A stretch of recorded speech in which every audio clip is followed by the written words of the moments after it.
won mo eka ho na nyame de dom ye na boso me de to so de duasa ba ko de twato wo mo nsamra na wo megina court biu na emu no na wo chese wo munya pumping machine wo munya diesel gallon be de wo ho esan so kura enya pickers nom sofi na enema hodo a wo mo de tu fo magudie no bro ne be ka se ye exhibit adansi de che sampa duma na wo mo die no na emu nso na Foster the Lord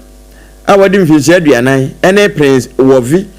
mfinse aduasa enwotwe a wono mo nso ye won ho se wo ye gold board task force of war na wo de handcuff nom na electric shock ne de aka ne nanenam no wo mo nso ede no wo mo asosafo nso panchi a wo hwe ni mo se wono mo nso beba begina emre nim na fe wo mo de Ghana mra no a egu ho etese bonwoma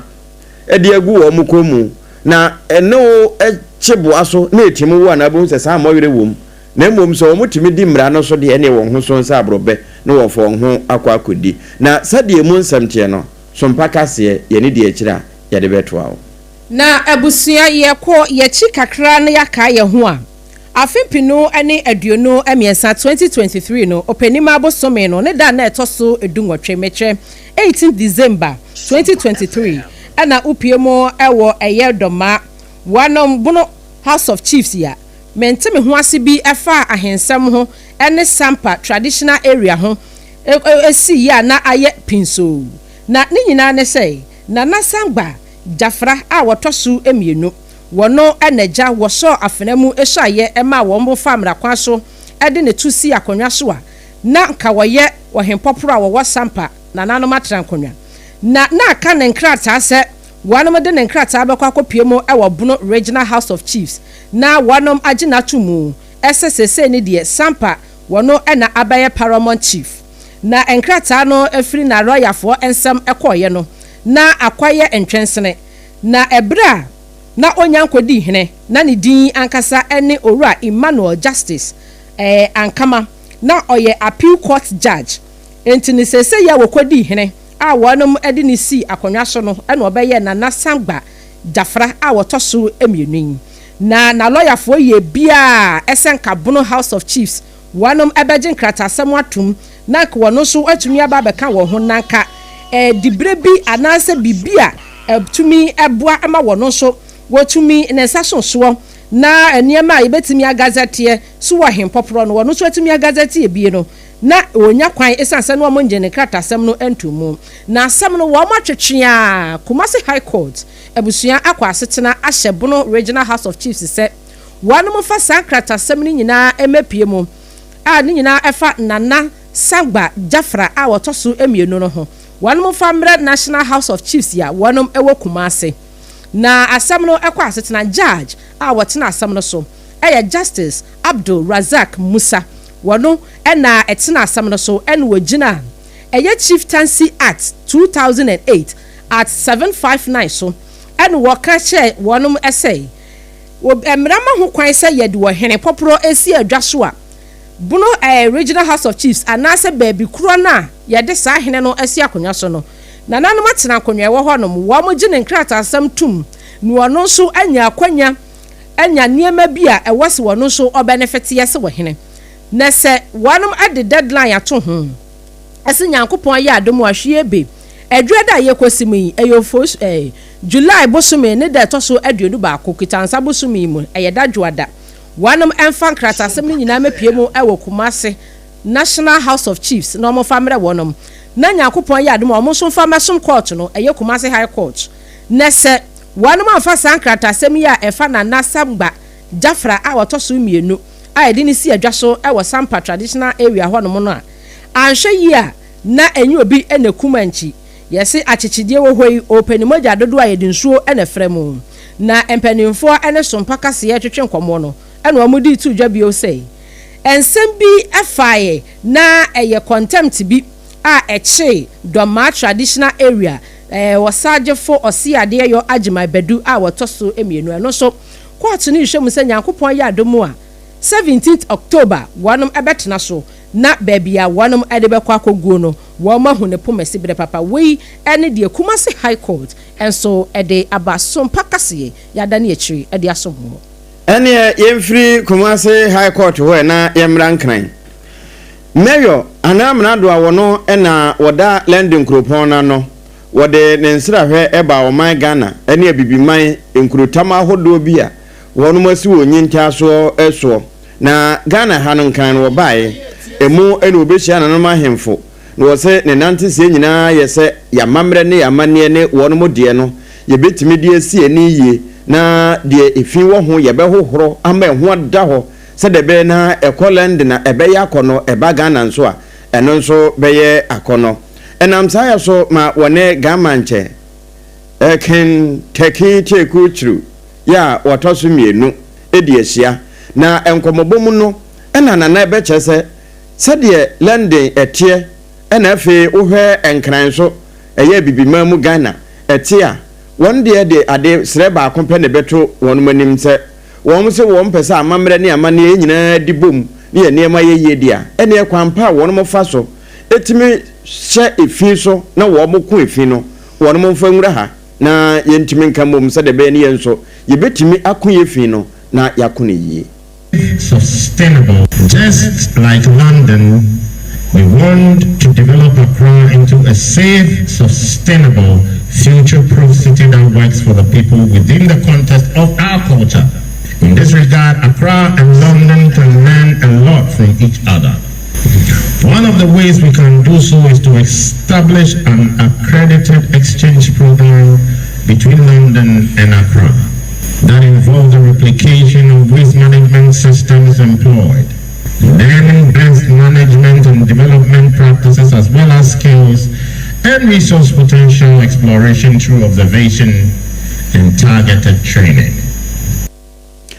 Eno eye kentieku teki true ya wotosu mienu wone gamanche na ewieye no ena se Sadik Khan wono ena ya menadua wo London no wo se nani aso papa se wo hia gamanche na nkomo no nso no akono square.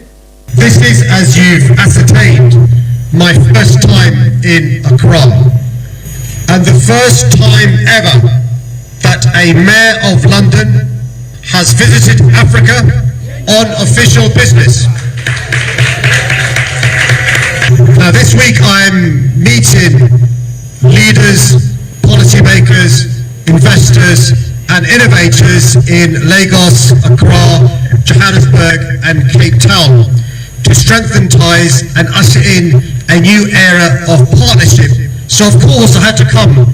to pay a courtesy call to His Royal Majesty King Taki Taker Turu II. Aha. Eno se Sadik Khan no mayor ya wo London ena ate se na wo bo enkran hempon abaso se ne nkomo no nani aso papa na wachi ehase efri juada ukuada ena enrafie no aban ema ho kwan se asoyeye afei empanimfo a wanum di djuma ewo na aban mu no wanum manyina simpie ni apaso na wanum mu nkunta se wanum betena akonwa so yi bosome be se ensia mu ni nto mabu nkunta mfa nkyera no na afei Ghana fo ye nyina yenhwe se de wanum nyuma no eko na empanimfo pina na omabu akonta na de me madru ni so yi ayo nyamfo Felix kwachi ofosu abra asebu kwa mankasem na hyebedwani wane ne soani a wo hwe nkitahodie hu sam so fira ba mu edesom oman Ghana na wakasa ne nsem kan yemu no ene wo kire mu sei ebi mu nimsa National Cathedral ebra omampani dada na nado dankwa ekufu ado bema bu adan papa kwaku Williams eka ne din ho wo yesi wo besi National Cathedral ede ama oman konkro Ghana no na eja wanum bo fanta be ede to wo ebu bu adan akese atenten wanum wieye efie nwatwe adan swimming pool nyasem ketwa ononyafo Felix kwachi ofosu se ebinim nim se eye $58 million ena wanum bo sa aka da wo magade ato wo man yikom a wo magya hoko wase sa ebro wase eye $97 million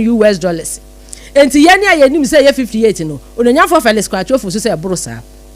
na dwumadie ni mu no ena wodi tu dwa bio sei wububu echichemu pa dia $58 million no wanum enu ena eye kapa wo bia adwen koso ena say $39 million bia one of them contractor no and no the amount for car and can on car home was a contractor and the near $39 million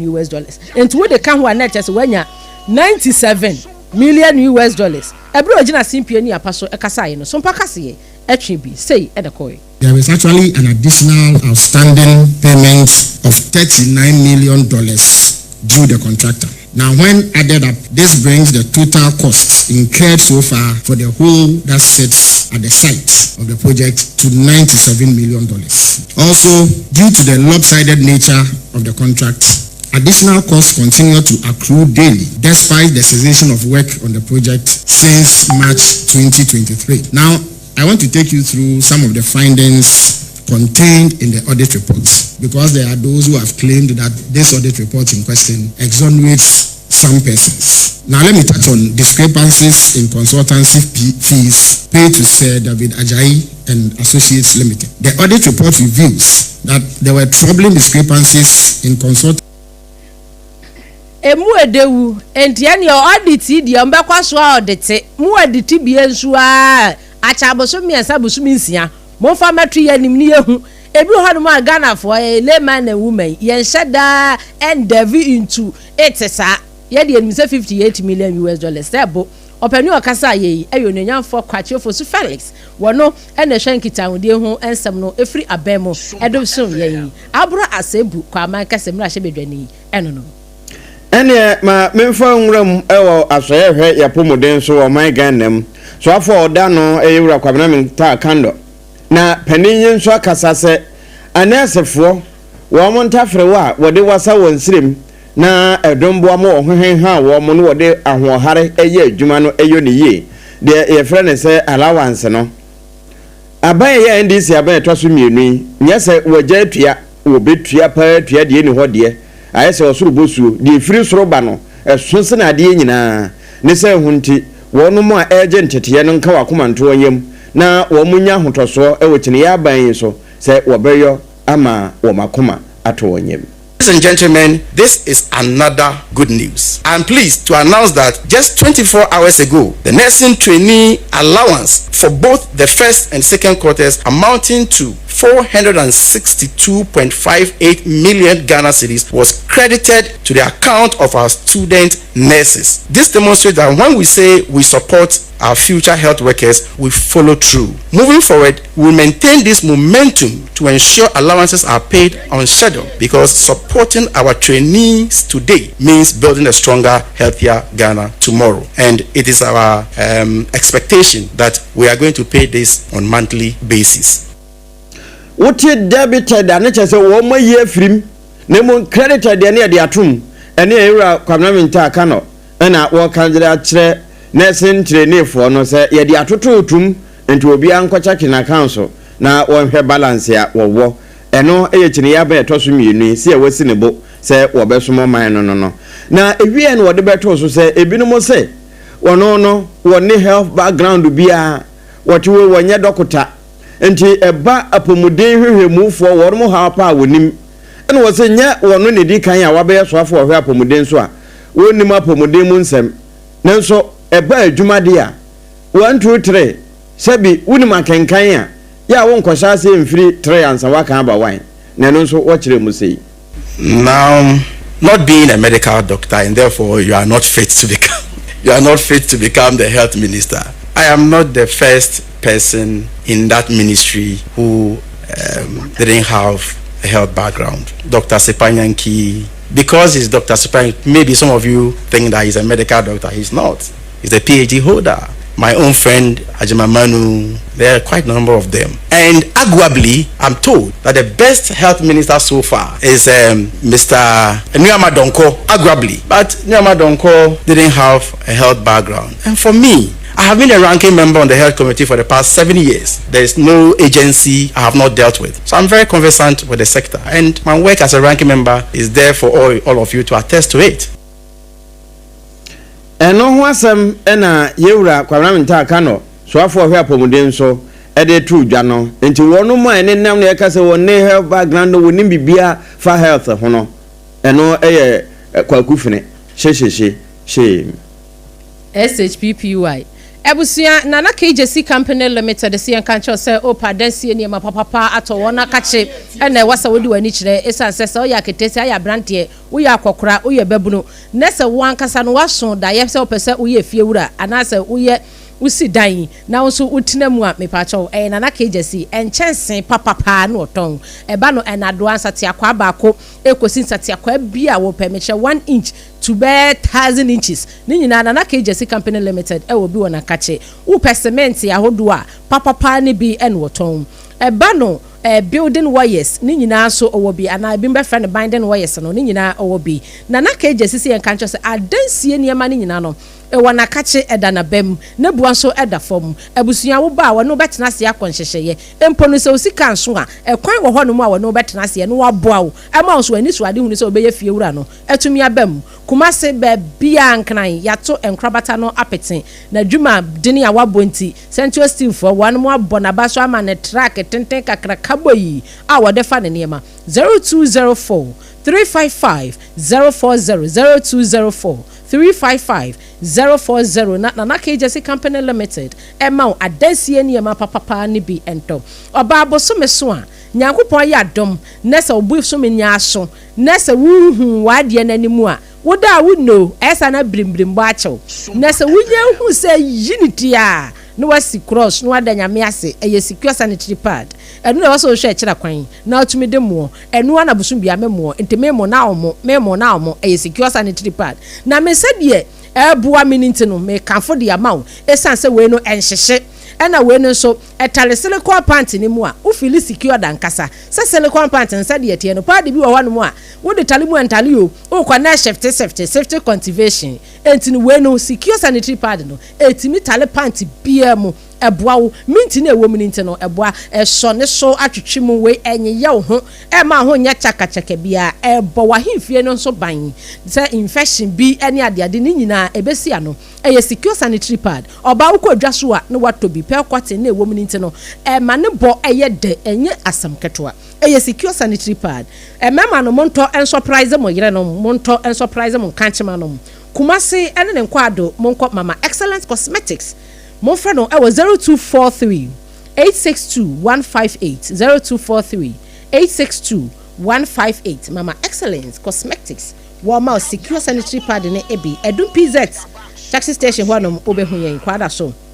Endpoint homeopathy clinic wasi yankanjira mo sa wanum no wamudi kan di homeopathy esa yade e wo Ghana ha sei e ma bronifita abo ne nsam sha eye Endpoint homeopathy clinic no wasi yankanjira so wo ma hwe ho ba sedi emfidie ni machines wanum di ya adwuma nya asem keto eye Endpoint entini stroke enwodweye ya aginipadua no aboso infertility oba ne be mama ya awo no emma na wasi emema na abosumi bia mo nko a mo ta dwonso pew modunso na pai mienu sembe wonta afo wo so ya yade bra no mo check mu prostate ne enfama mo busumi bia won kwa won be check prostate ne kama e de ama wasi premature ejaculation na chese wan kasa wunya nya ready e se obe ejaculate na aba premature me pa cho wo kwa ye babua pa ama won so watumi abo adwuma ate adwuma no ase eba no entinimu adwuma kasemu no mpemu adwuma Endpoint homeopathy wanom be ye ni nyina bi emfidi ade wo be hyehyemu afei enu a wanom ade wo beto so no eboa papa kuma ase krono mabo ahia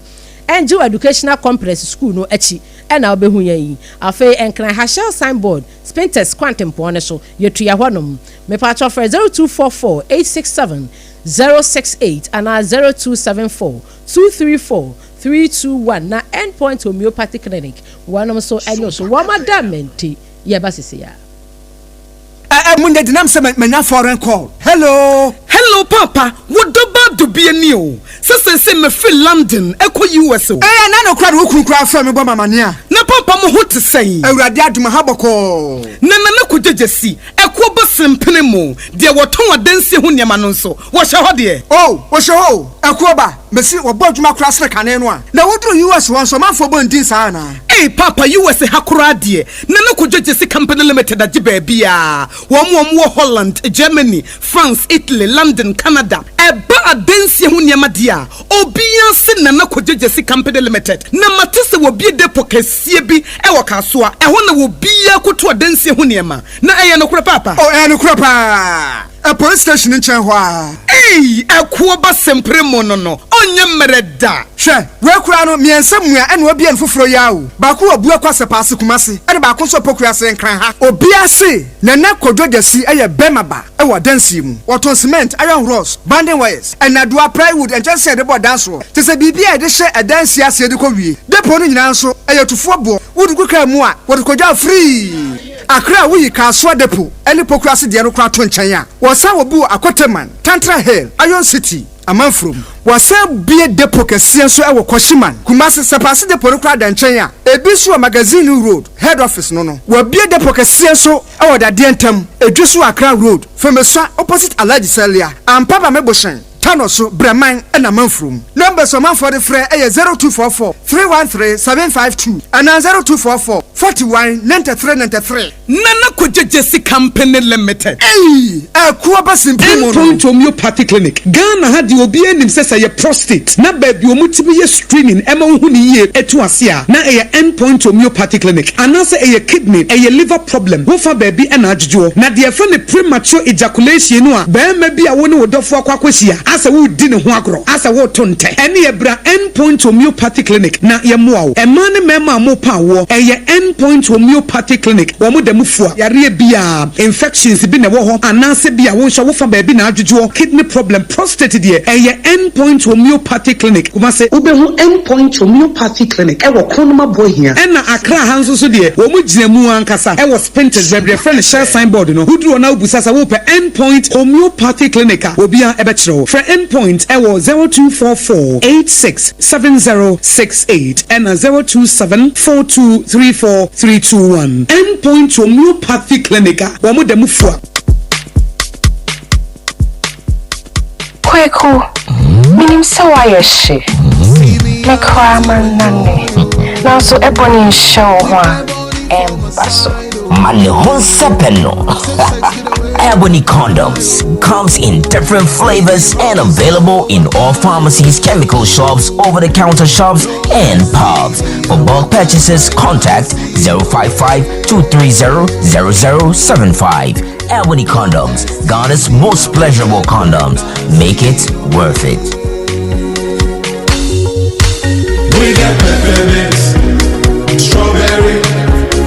vanilla, chocolate. We got peppermint, strawberry,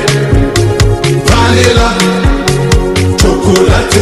It only the view is a condom. The condom mulia then it's not on, but double support as a condom.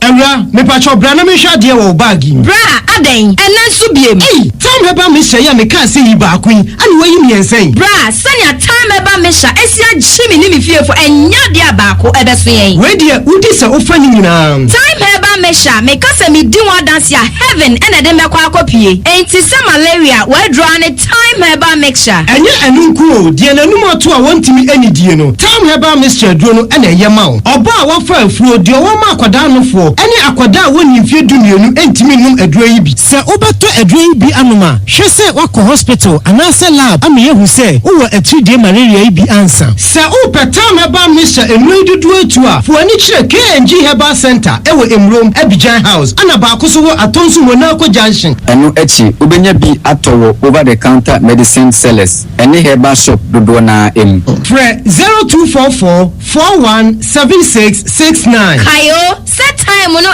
time herbal mixture afi malaria fever bi adani ziba ewo munu betu akọ. FDA agi ejodi nkratu yi atu.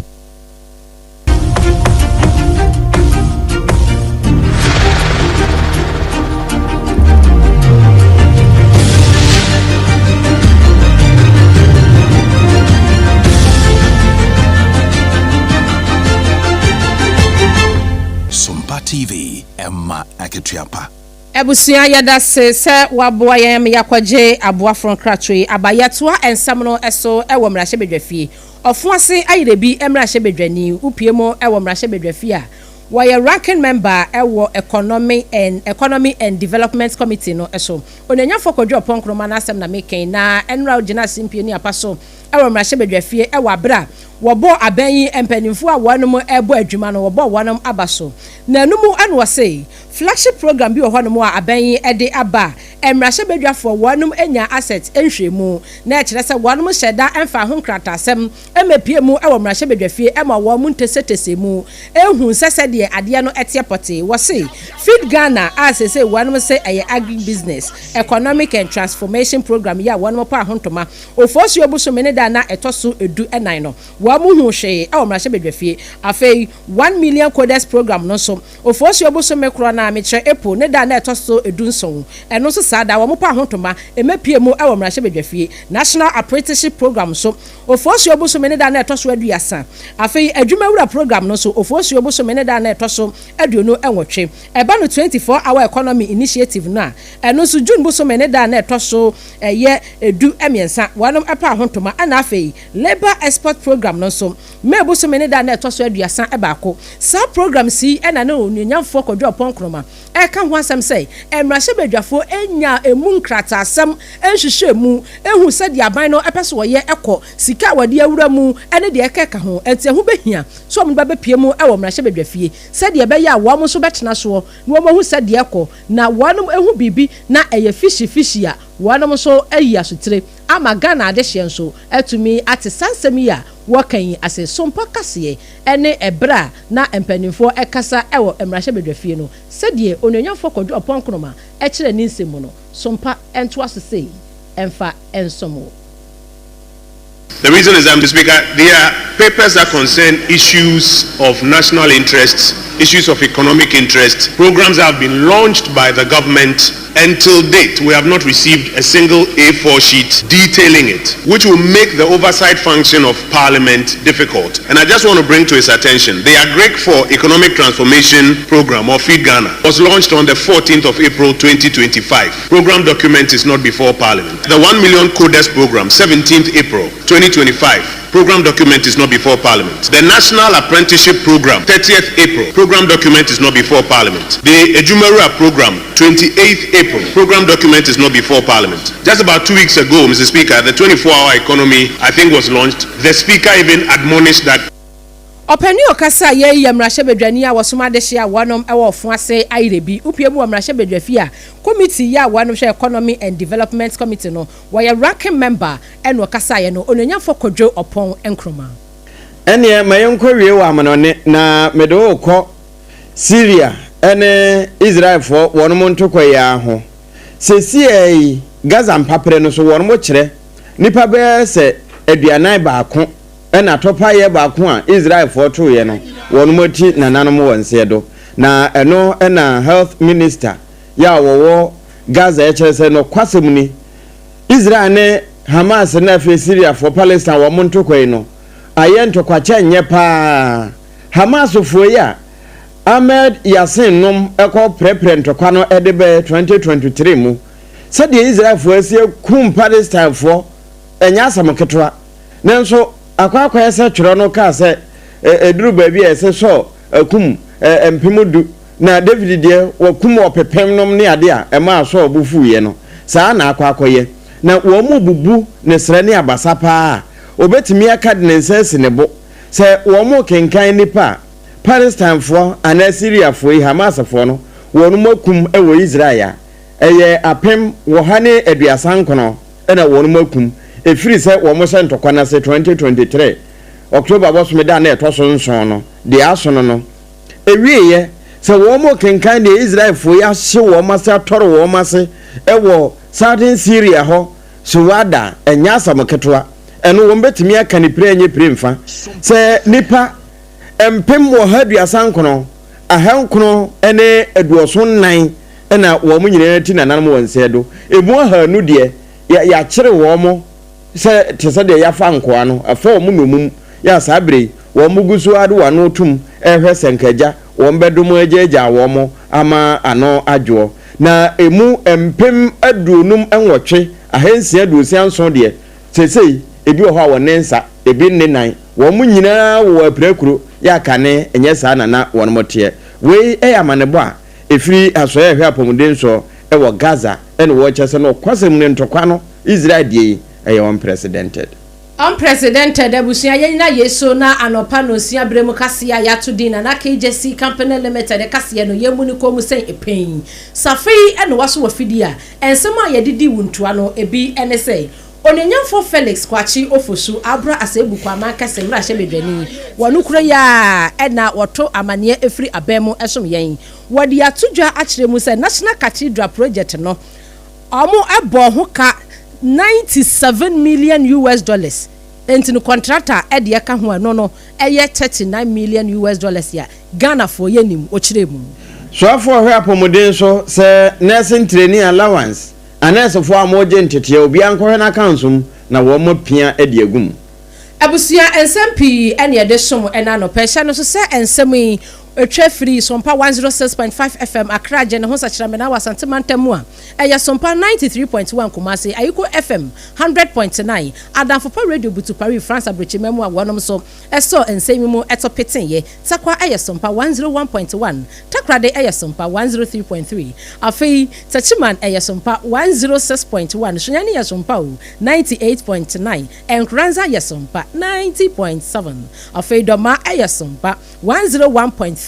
wanu nyina eso ensemi mo eto peten echichi ni benchaye MOT yenka efri ho udi koda no sonso ni ye live babia FM stations apepia nkoma no egu no SOMPA 106.5 FM wote yenka efri ho Facebook eye SOMPA 106.5 FM Accra na wote yenka efri so yeda mu nyina mo ase Facebook fo no YouTube no so eye SOMPA FM live www.sompaonline.com website ya yesamu for penny owo atabo atiadamba wakutire ni nyina de agu opoto kasa mu brofo abusia kwai na kwa kenkan bi na KJC Company Limited na so yasene adansie ne ma papa efie ene ho afa secure sanitary pad wase obabo so meso a aya afammo eno ena bebo ho ban ama wo baye no so emu etumi aye kama endpoint homeopathy clinic wase wanum na hyase edi homeopathy esa yade entihwe wanum ekira kwan na wo so yasene ema apesima ka de hye Mimidin ABENA ADEPA KWOFIE menembra triple A mine ejapia apam dada ebusia yadase Accra